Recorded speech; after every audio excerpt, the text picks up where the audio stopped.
Preparations are underway for the 2025 Jubilee year in Rome, but ahead of the influx of visitors and influx of tourist accommodations are causing problems for the locals. We've experienced it in New York City, but now the issue is expanding to the Eternal City. Rome is becoming gentrified, and while it's helping save tourist money, it's costing the locals. Currents News' Jessica Easthope reports.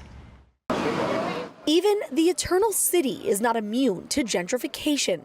People living in Rome are turning their rooms or apartments into bed and breakfasts, giving tourists the option to have a central spot within the city at a low cost. We're staying in an apartment 2 blocks from the Colosseum. We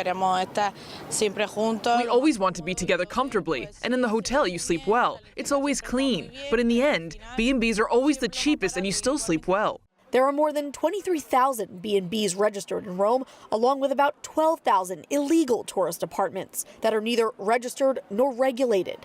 Many of them are scams, and Italian authorities want to tackle this problem before the 2025 Jubilee. We expect the national government to issue a series of regulations, including the Unique Identification Code, which will allow them to find all these illegal businesses. They evade tourism tax, and it hurts the city. 2 more big issues have also risen with this increase in B&Bs, less housing available for residents and skyrocketing rent prices. Clearly, greater demand means higher prices, also because then there are less available apartments. There are some, but they're all turning into B&Bs. The result? Residents are forced to move out of the city. This is the case for Matteo, a porter in a building with tourist apartments.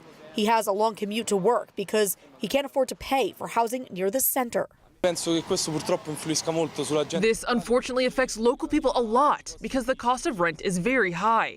I mean, maybe for a tourist it's a normal price, but for me, living here, it's a very high price. Some are proposing Rome should push the $5 tourist tax currently in place in Venice. I know they just did some limiting types of things in Venice, and I don't disagree with that because you do have to preserve what everybody's coming to see. So this tax has raised more than $2 million, but many consider it a failure because it hasn't regulated the number of tourists coming to the floating city.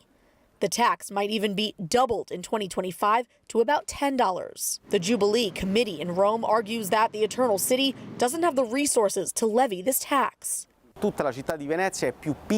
entire city of Venice is smaller than the center of Rome, so it is clearly a completely different situation.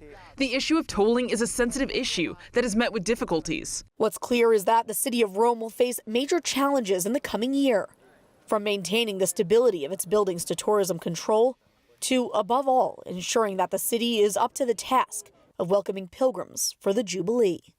Jessica Easthope, Currents News. Hi, I'm Christine Persichetti, anchor of Currents News. If you like what you saw, please hit the like button on this video. And if you want to see more content just like it, subscribe and click on the bell for notifications. Thanks for watching, because we are putting your faith in the news.